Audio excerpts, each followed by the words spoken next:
은혜 받으실 하나님의 말씀은 사도행전 11장 19절에서 26절까지의 말씀입니다. 사도행전 11장 19절에서 26절까지의 말씀입니다. 신약성경 206페이지에 있습니다. 사도행전 11장 19절에서 26절까지의 말씀을 다 같이 합독하시겠습니다. 그때 스데반의 일로 일어난 환난으로 말미암아 흩어진 자들이 베니게와 구브로와 안디옥까지 이르러 유대인에게만 말씀을 전하는데, 그 중에 구브로와 구레네 몇 사람이 안디옥에 이르러 헬라인에게도 말하여 주 예수를 전파하니 주의 손이 그들과 함께 하심에 수많은 사람들이 믿고 주께 돌아오더라. 예루살렘 교회가 이 사람들의 소문을 듣고 바나바를 안디옥까지 보내니 그가 이르러 하나님의 은혜를 보고 기뻐하여 모든 사람에게 굳건한 마음으로 주와 함께 머물러 있으라 권하니, 바나바는 착한 사람이요 성령과 믿음이 충만한 사람이라 이에 큰 무리가 주께 더하여지더라. 바나바가 사울을 찾으러 다소에 가서 만나매 안디옥에 데리고 와서 둘이 교회에 1년간 모여 있어 큰 무리를 가르쳤고, 제자들이 안디옥에서 비로소 그리스도인이라 일컬음을 받게 되었더라. 아멘. 같이 한번 해보실까요? 주의 손이 함께하는 그리스도인. 인생을 살면서 어떤 어려움이 있어도 하나님의 손길이 함께 하시면 승리하시게 될 줄 믿습니다. 오늘 말씀에 우리 주님이 함께 하시면 어떤 일이 일어나며 우리 크리스찬들은 어떻게 살아야 될지에 대해서 말씀 나누기 원합니다.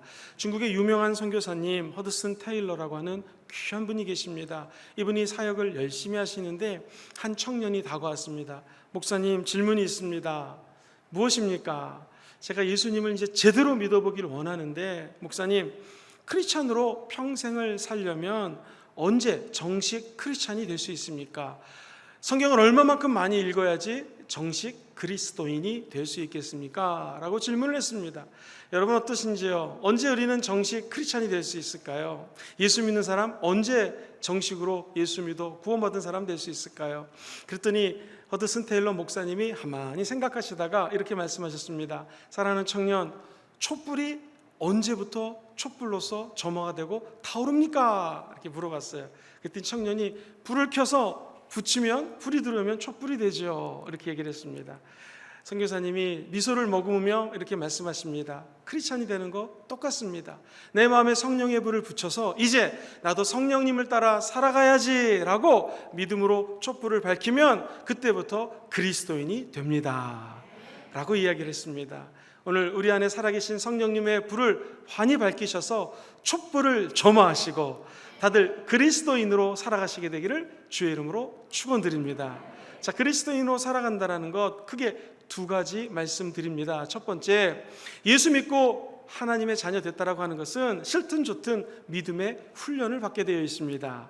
같이 해보시죠. 믿음의 훈련을 받습니다. 우리 남자 성도님들 군대에서 짝대기 하나 달려고 그 어려운 훈련 받았던 거 기억나십니까?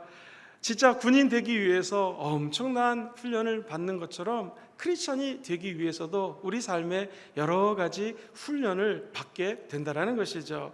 오늘 본문은 이렇게 말씀을 시작합니다. 19절 말씀 같이 한번 읽어봅니다. 시작. 그때에 스데반의 일로 일어난 환난으로 말미암아 흩어진 자들이 베니게와 구브로와 안디옥까지 이르러 유대인에게만 말씀을 전했습니다. 우리 예수 믿는 사람들은 고난이라고 하는 하나님 주시는 특별한 훈련을 받게 되어 있습니다. 고난이 우리 크리스찬들을 성장시키고 제대로 된 그리스도인으로 만들어 준다는 것입니다.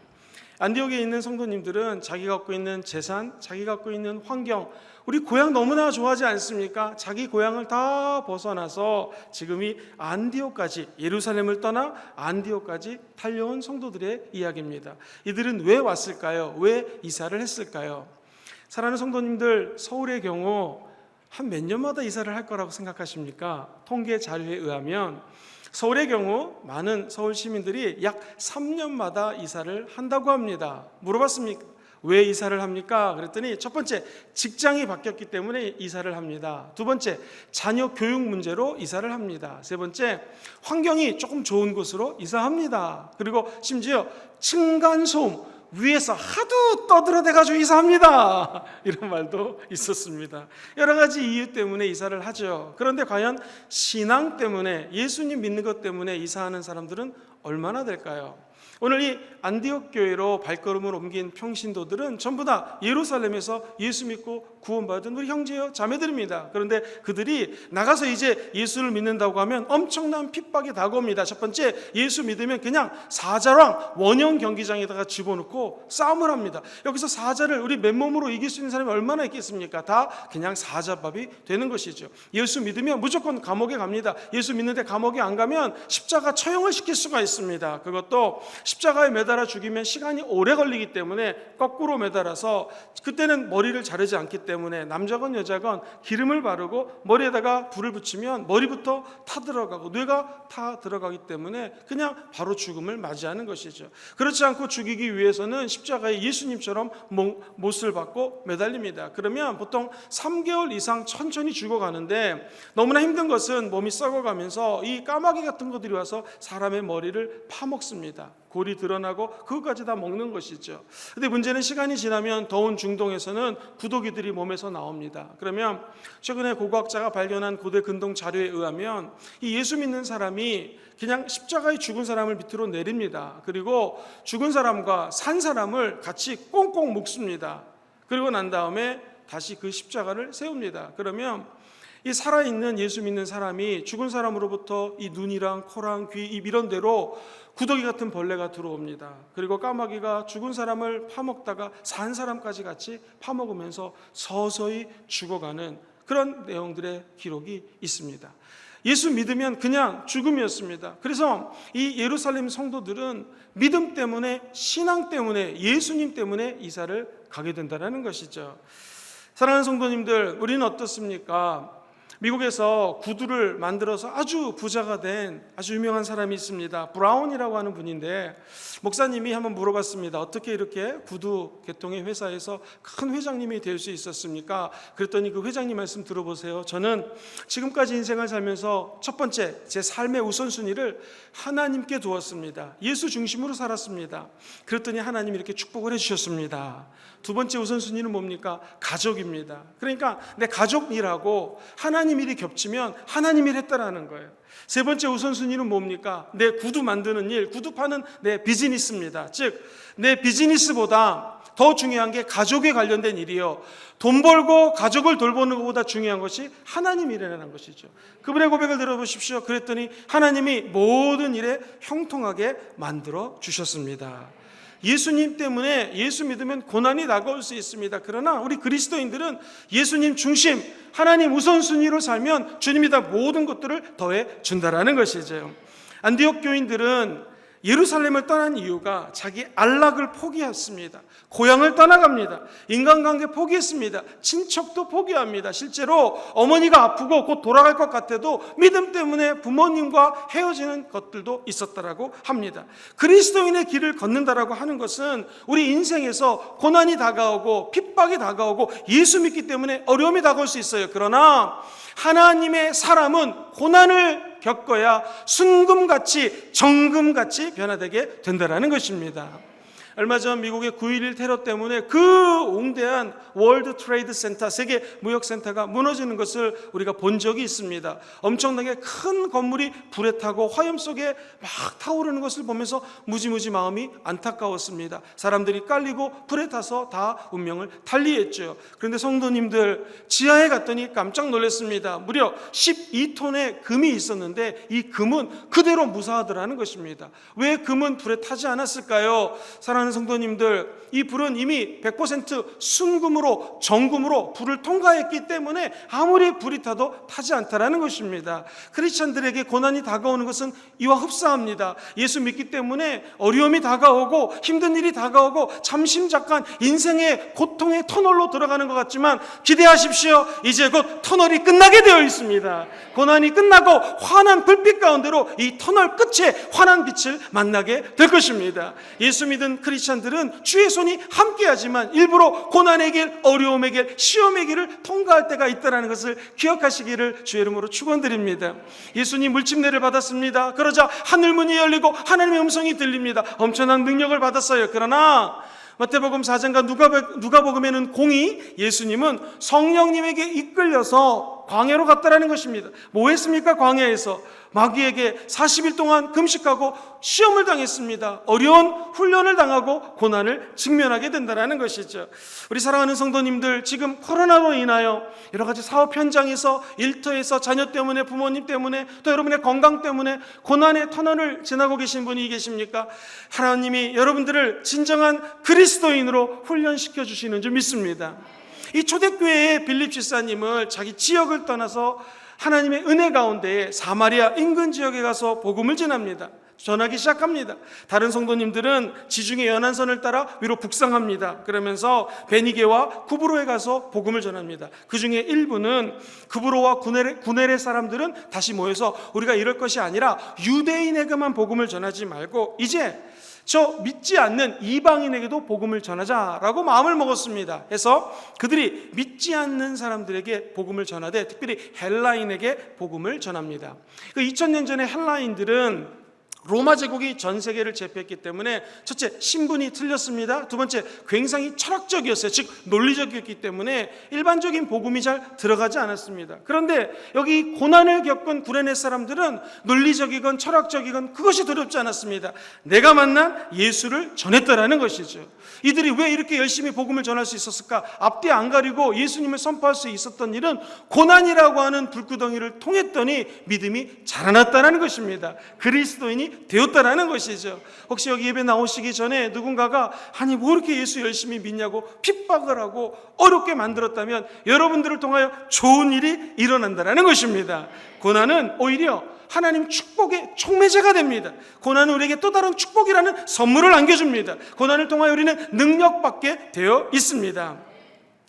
요즘에는 고부간의 갈등이 예전처럼 심한 것 같지는 않습니다. 예전에 우리 사랑하는 권사님들 세대 때는 고부간의 갈등이 참 많았어요. 그런데 우리 교회도 신방을 다녀보면 그렇게 예수 안 믿는 시어머니에게 구박구박 받으면서 복음을 끝까지 믿었더니 부모님들이 예수 믿고 친정 식구들이 예수 믿고 남편이 예수 믿고 자녀가 예수 믿는 가정들이 참 많이 있습니다. 그분들의 믿음은 어떨까요? 어떤 시련이 와도 믿음이 흔들리지 않습니다. 왜냐하면 불구덩이 같은 고난을 지나왔기 때문에 그렇죠. 어떤 며느리가 시어머니가 너무나 힘들게 하니까 울다 못 참겠다, 엄마에게 가야겠다, 그리고 친정집으로 갔습니다. 엄마 시어머니 잘못 만났어요. 얼마나 힘든지 모르겠어요 라고 하소연을 했더니 아마 이 어머님이 예수 믿는 친정 어머니셨나 봐요. 지혜로우신 분이 아무 말 하지 않더니 물을 펄펄 끓입니다. 그리고 물 3통에다가 물을 끓인 다음에 첫 번째 물통에다가 여러분 당근 아시죠? 당근을 첨벙 집어넣더랍니다. 두 번째 물통에다가는 계란을 탁 집어넣더랍니다. 세 번째 물통에다가는 커피를 탁 붓더랍니다. 이게 막 물이 끓어오릅니다. 그러면서 어머님이 딸에게 이렇게 얘기합니다. 사랑하는 딸아, 내가 왜 물을 끓였는지 아니? 엄마 왜 이렇게 하셨나요? 첫 번째, 우리 인생은 누구나 다 이 팔팔 끓는 물에 들어가는 고난을 경험한단다. 첫 번째, 이 당근 같은 사람이 있고, 두 번째, 계란 같은 사람이 있고, 세 번째, 커피 같은 사람이 있단다. 당근은 딱딱하지만 그 고난 안에 쏙 들어가면 물렁물렁해지는 사람이 있고, 계란은 얼마나 깨지기가 쉽습니까? 턱 깨면 계란이 그냥 갈라질 텐데 계란이 뜨거운 물에 들어갔더니 단단해져서 삶은 계란이 되듯이 이렇게 고난을 만나면 더욱 단단해지는 사람이 있다. 너는 고난을 통해서 계란 같은 사람이 되기를 원한다. 그런데 기왕이면은 커피 같은 사람이 되어라. 왜냐하면 커피에다가 커피를 쏟아부으면 커피로 물이 변화되게 되는 것처럼 우리 인생도 고난을 받으면 우리 그리스도인들은 그 고난 때문에 오히려 우리 주변이 예수 믿는 기적이 일어나는 역사 임하기를 주의 이름으로 축복드립니다. 누구에게나 팔팔 끓는 고난에 빠질 때가 있습니다. 그때 사랑하는 성도님들, 당근처럼 되지 마시고 최소한도 계란처럼 되시기를 주의 이름으로 축원합니다. 옆에 분들하고 침 튀기지 않게 인사하겠습니다. 계란보다는 커피가 됩시다. 시작. 계란보다는 커피가 됩시다. 기왕이면은 커피같이 촉매제가 되어서 우리 때문에 고난의 물이 확 바뀌어버리게 되기를 주의 이름으로 축원드립니다. 예수 믿는 사람, 크리스찬, 그리스도인들은 하나님 앞에 믿음의 훈련을 받습니다. 더 힘든 훈련이 아마도 전도 훈련인 것 같습니다. 전도는 우리 그리스도인들을 성장시킵니다. 같이 해볼까요? 전도가 그리스도인을 성장시킵니다. 우리 본문 말씀 20절 말씀 같이 한번 먼저 읽어봅니다. 시작. 그 중에 그브로와 구레네 몇 사람이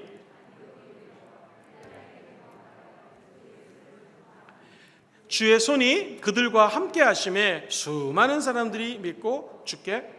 자, 여기 보면은 구레네 사람들이 복음을 헬라인들에게 전했는데요. 21절 한번 올려주시죠.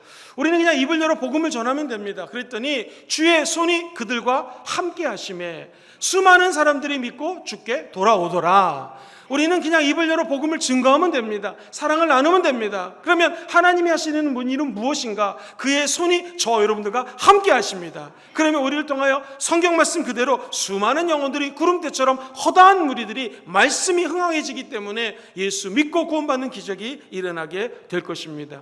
여기에 나오는 성도님들은요, 다 평신도들이었습니다. 장로님, 목사님, 권사님 아니었습니다. 그냥 평신도들이 헬라 사람들에게 가서 복음을 증거했다라는 것입니다. 유대인들뿐만 아니라 까다롭고 어려운 자들에게 복음을 전했습니다. 특별히 복음 증거에서 제일 중요한 건 무엇인가? 직분 아닙니다. 신학을 공부한 거 아닙니다. 더 중요한 건 예수님을 만난 경험입니다. 여러분, 오늘 기도하다 다 예수님 만나게 되기를 주의 이름으로 축원합니다. 내 입을 열어 내가 만난 예수 전하면 되는 것입니다. 그러면 그 얘기 때문에, 그 입술의 고백 때문에 수많은 영혼들이 은혜 받게 된다는 것이죠. 예루살렘 교회는 사도들에 의해서 세워졌어요. 그러나 오늘 안디옥 교회는 평신도들 때문에 세워졌습니다. 여러분 때문에 수많은 교회들이 영향력을 받고 은혜를 받고 성장하게 되기를 주의 이름으로 축원합니다. 특별히 안디옥이라고 하는 동네는 참 재밌습니다. 술의 신을 모시고 비나이다 비나이다 이렇게 맨날 자기들에게 섬기는 신에게 기도를 했습니다. 이 술 담당하는 신, 술신 이름이 안타깝게도 바카스였습니다. 바카스. 그리고 거기 풍요를 상징하는 신이 있었는데 다프네라고 하는 신에게 날마다 가서 경배를 하고 절을 했던 것입니다. 그러한 영적으로 타락하고 도덕적으로 타락하고 그리고 술을 많이 먹는 동네가 바로 이 안디옥이었습니다. 인구가 그 당시 고대 근동에서 50만이 넘었습니다. 큰 도시였어요. 우리 치면 서울, 부산, 대구가 세 번째 도시라면 이 안디옥은요, 그 유명한 로마와 그리고 행정구역상 바로 두 번째, 세 번째를 차지하는 아주 중요한 도시였다라는 것입니다. 요충지죠. 수리아 지역의 수도였습니다. 그러니까 많은 사람들이 몰려드는 이런 도시에 교회가 세워집니다. 지금도 상징적인 교회가 있는데 그림을 좀 보여드립니다. 이 바로 안디옥 교회 오늘날 이렇게 잘 지어놓고 보존을 하고 있습니다. 이건 상징적인 교회죠. 그러나 예전에는 어땠을까요? 이렇게 동굴 안에서도 예배를 드렸기 때문에 다음 사진을 보시면 사람들이 저 동굴을 통해서 예수를 믿고 하나님께 기도했던 장면들이 있습니다. 지금도 성지순례를 가면 굉장히 상징적인 위치를 차지하죠. 더 놀란 것은 조금 이따 설교하겠지만 이제 이 바나바라고 하는 믿음의 사람이 사도 바울과 함께 1년 동안 설교합니다. 가르칩니다. 바로 저 장소에서 많은 사람들을 모아놓고 1년 동안 하나님 말씀을 가르칩니다. 그러자 사람들이 은혜 가운데 엄청나게 많은 사람들이 몰리게 되었고 급기야 사도행전 13장에 가면 안디옥 성도들이 바울과 그리고 바나바를 선교사로 파송을 하는 기적이 일어납니다. 자, 여기서 우리는 하나님의 계획하심을 알 수 있습니다. 예루살렘과 유대와 사마리아와 땅끝까지 이로 증인이 되어야 되는데 주님은 유대인들뿐만이 아니라 사도 바울을 사도행전 9장에서 극적으로 예수 믿게 합니다. 그리고 드디어 10장에 가갖고 고넬료라고 하는 이방인이에요. 우리랑 전혀 상관이 없는 유대인이 아닌 사람이 예수 믿고 구원을 받습니다. 그리고 11장에 보면 드디어 흩어졌던 디아스포라고 하죠. 이 디아스포라 되었던 흩어진 평신도들이 이게 웬일입니까? 전혀 예수를 믿지 않는 헬라 사람, 철학적이고 똑똑하고 잘난 그들에게 복음을 전합니다. 즉 복음이 하나님의 뜻 가운데서 땅끝까지 이르는 장면이 여기에 적혀져 있는 것이죠. 이 하나님의 계획 가운데 우리 교회가 세워진 줄 믿습니다. 바라기는 우리 교회도 성령이 강림하사 임재하기 때문에 우리 남산과 금정구와 부산을 넘어서 경상남도, 북도 그리고 조국 전역에 복음을 전파하는 하나님의 위대한 교회가 되기를 바랍니다. 뿐만 아니라 북한과 아시아와 세계 끝까지 복음을 전파하는 교회가 될 줄 믿습니다. 그 역량을 감당하는 사람들이 크리스찬이라는 것이죠. 성경에 보면 안디옥으로 이주한 성도들이 집을 지었다, 먹을 거 해먹었다 이렇게 기록되지 않습니다. 그들은 먼저 가는 곳마다 예수 그리스도를 증거했다라는 것이죠. 하나님은 영혼을 사랑하는 사람들에게 영혼을 맡깁니다. 영혼을 사랑하는 구역에게 하나님의 영혼을 그 홈에게 맡깁니다. 영혼을 사랑하는 교회에게 잃어버린 영혼들을 맡깁니다. 우리 교회가 그런 교회가 되기를 주의 이름으로 축원드립니다. 한 예를 들어 드립니다. 미국의 유명한 전도자가 예수 믿었더니 막 마음이 뜨거워졌습니다. 침례받고 불같은 마음이 생겼어요. 그래서 목사님 찾아갔어요. 목사님, 저도 교회학교 선생님 좀 되게 해주십시오. 목사님이 보니까 너무 일자무식이에요. 아는 게 없어, 공부한 게 없어. 그래서 안 됩니다. 그랬더니 그럼 제가 전도를 하면은 선생님이 해도 될까요? 그러라 그래서 전도를 해갖고 왔는데 세상에 전도를 하다 보니 기존에 있던 교회학교 학생들보다 이 무디라고 하는 전도자가 데리고 온 아이들이 더 많은 거예요. 할렐루야! 그런데 오기로 약속했던 애가 안 왔네요. 그때 무디 선생님이 주일 예배 끝나자마자 그 아이를 찾아갔더니 놀이터에서 애가 놀고 있더랍니다. 그래가지고 너 여기 왜 안 왔니? 그랬더니 애가 놀래가지고 집으로 막 도망간 거예요. 자, 이쯤 되면 우리는 어떻게 합니까? 안 따라가잖아요. 무디 선생님 집까지 따라갑니다. 내 애가 침대 밑으로 쏙 들어가더래요. 그리고 어떻게 했을까요? 그 침대 밑에까지 따라갑니다. 그리고 막 뭐라 그러니까 이때 부모님이 나타난 거예요. 딱 보아하니 애가 침대 밑에 숨었고 어른이 와가지고 막 이렇게 뭐라고 하니 뭔가 잘못한 게 분명하구나. 그래서 부모님이 아이고 제가 잘못한 것 같, 잘못 키운 것 같습니다. 미안합니다. 했더니 딱 봤더니 무디가 내가 너무 흥분했구나 깨닫고 무디 선생님이 자초지정을 설명하고 이 아이가 교회 나왔으면 좋겠습니다 라고 이야기를 했습니다. 그러자 그 열정에 감동받은 그 부모님이 결국 다음 주 주일날 부모님 2사람 아이 3명이 다 교회에 출석을 했습니다. 할렐루야! 열정이죠, 열정. 내가 예수 믿고 예수를 만나면 이러한 열정이 하나님 앞에 생긴다는 것입니다. 자, 그렇다면 이렇게 복음을 증거하는 자들에게는 어떤 축복이 있을까요? 물론 예수 열심히 전하면 마음에 평안하고 이런 축복이 있습니다. 예를 들면 단기 선교를 참 많이 다녔습니다. 청년들, 우리 중고생들 아이들, 어른들과 함께 이 아주 어려운 나라에 가서 복음을 증거하지 않습니까? 피지, 필리핀이라든가 뭐 태국 어려운 이제 산 같은 데 올라가고 복음을 전하면 이분들에게 주기 위해서 뭔가를 바리바리 싸갑니다. 뭐 컵라면부터 해서 선물 싸가지고 가요. 그리고 열심히 선교하고 열심히 복음 전합니다. 그러면 내가 은혜를 끼치러 갔다가 집으로 돌아오는 비행기 안에서 이런 생각이 듭니다. 야, 내가 은혜를 주러 갔다가 오히려 더 많은 은혜를 받아온다는 것이죠. 전도가 그렇습니다. 복음 전파가 그렇습니다. 복음 전파하면 내가 주는 것 같지 않습니까? 시간 드려야죠. 또 예수 믿게 하는 거 얼마나 어렵습니까? 밥 사줘야 됩니다. 시간 드려야 됩니다. 내가 손해보는 것 같아요. 그러나 이렇게 하면 하나님이 주시는 더 큰 은혜가 우리에게 정말 따따블로 돌아온다는 것이죠. 만약 우리가 이 땅에 살면서 이런 축복이 없다 할지라도 성경은 다니엘서 12장 3절과 4절에 이렇게 말씀합니다. 같이 읽어볼까요? 시작. 지혜 있는 자는 궁창의 빛과 같이 빛날 것이요 많은 사람을 옳은 대로 돌아오게 한 자는 별과 같이 영원토록 빛나리라. 많은 사람들을 예수 믿고 구원받아 천국 가는 것, 즉 옳은 대로 돌아오게 한 사람들에게는 별과 같이 빛나는 축복이 있다는 것입니다. 우리가 밤에 눈을 들어 별을 볼 때마다 이렇게 생각하십시오. 나도 수많은 영혼들을 주께 옳은 대로 인도해서 별같이 빛나리라. 할렐루야. 우리 예수 믿는 사람들도 고난이라고 하는 훈련을 받습니다. 그리고 싫든 좋든 전도를 시작하면 이때부터 그리스도인이 된다는 것이죠. 이제 큰 2번째입니다. 주의 손이 함께하는 크리스천들은 어떤 삶을 살아갈까요? 바로 선교적 삶을 살아갑니다. 같이 볼까요? 선교적 삶을 삽니다. 목사님, 선교적 삶이 무엇입니까? 선교적 삶은 초대교회로 돌아가는 삶입니다. 이 평신도들이 안디옥에 가서 복음을 전했던 것처럼 우리도 우리 삶에서 복음을 증거하는 것을 의미합니다. 선교적 삶은 본질로 돌아가는 것입니다. 우리가 이 땅에 왜 태어났습니까? 왜 직업을 가지고 왜 살아갑니까? 결국 예수 그리스도를 증거하고 증인되기 위해서 산다라는 것입니다. 선교적 삶은 무엇입니까? 교회에 모여서 예배드린 하나님의 지체들이 흩어져서 예수님을 증거하고 사랑을 나누는 것을 의미합니다. 즉 모이는 구조와 더불어 흩어지는 구조, 즉 교회의 2가지 구조를 감당하는 것이죠. 오늘 이렇게 모여서 예배드릴 때 성령님이 임재하십니다. 여러분들을 위로하십니다. 한량없는 능력을 주실 것입니다. 뿐만 아니라 흩어져서 선교적 삶을 살아가야 된다는 것이죠.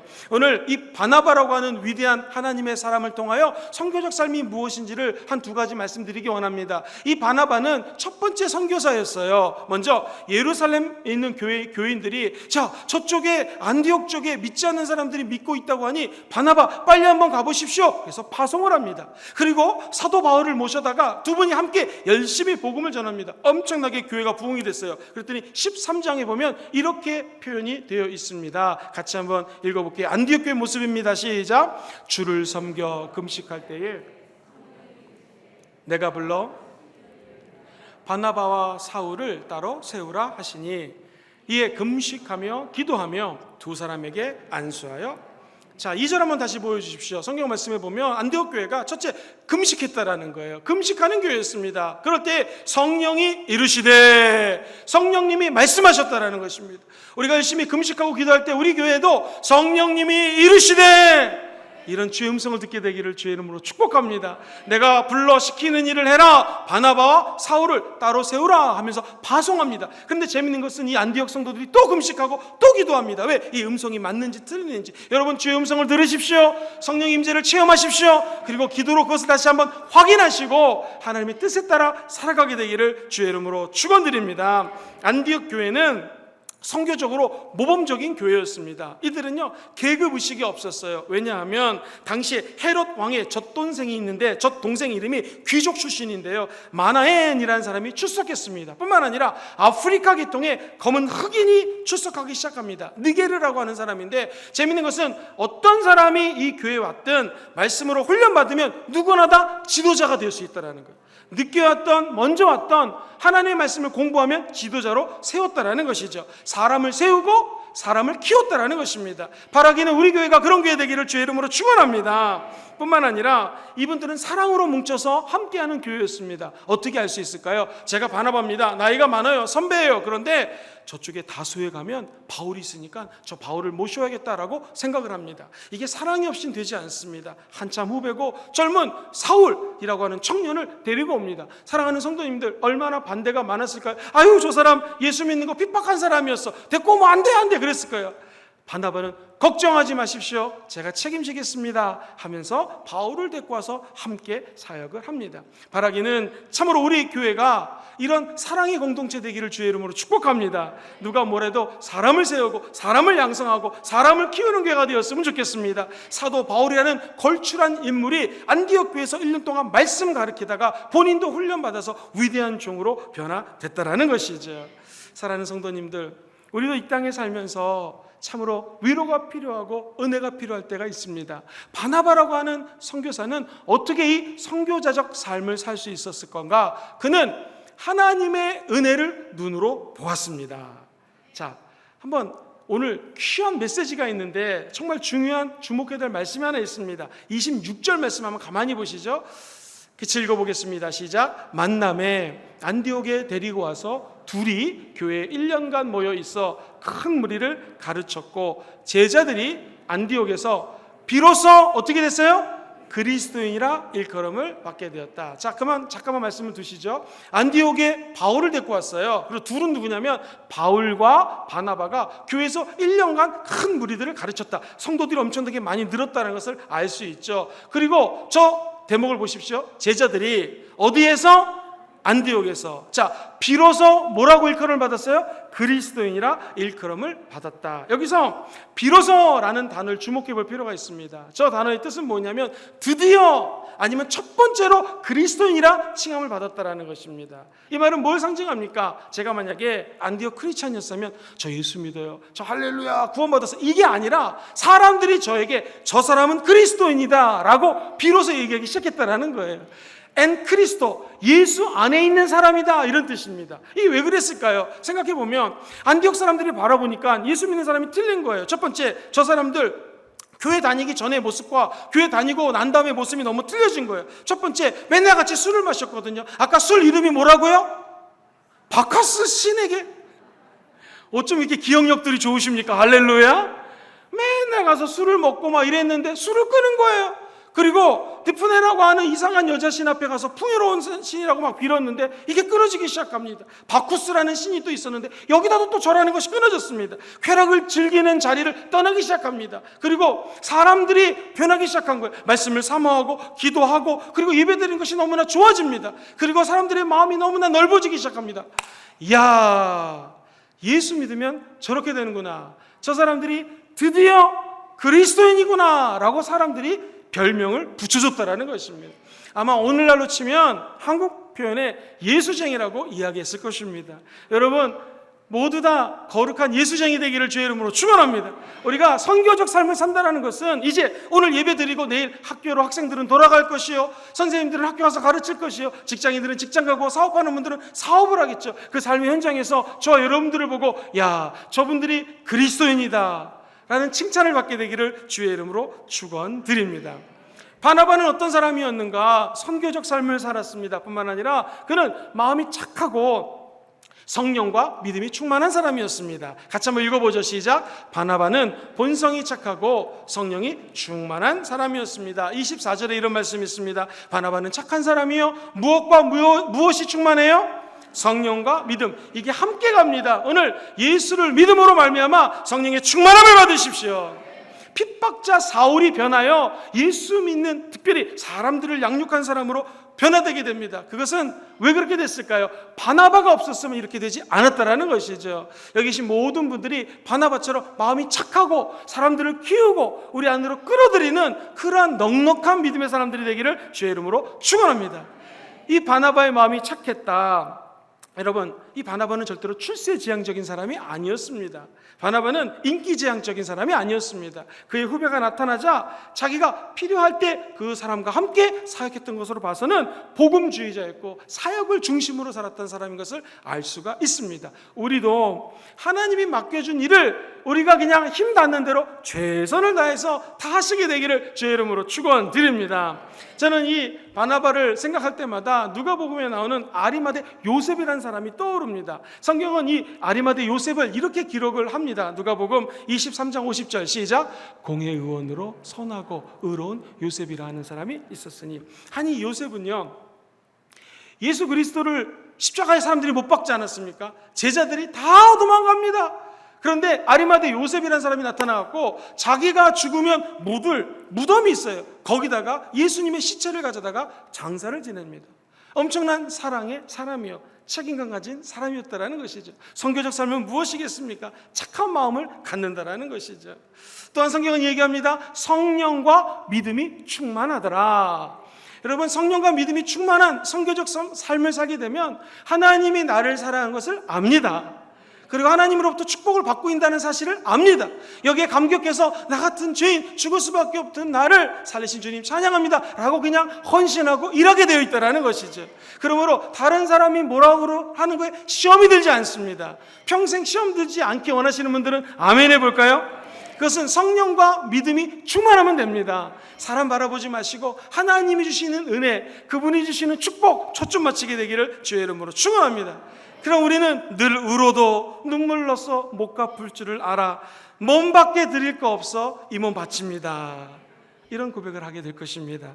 예전에는 죄인이요, 악한 자요, 마귀의 자식이요, 하나님을 믿는 걸 싫어하고 죄의 종이었는데 예수 믿고 나니 이제 하나님이 저 여러분들을 착한 사람으로 변화시켜 주시고 믿음으로 충만케 하시고 성령으로 충만케 하십니다. 그러면 우리는 이 땅에 살면서 내가 맡은 자리에서 내가 만나는 사람들에게 사랑을 주고 그들을 끌어안으면서 선교적 삶을 살아가게 될 줄 믿습니다.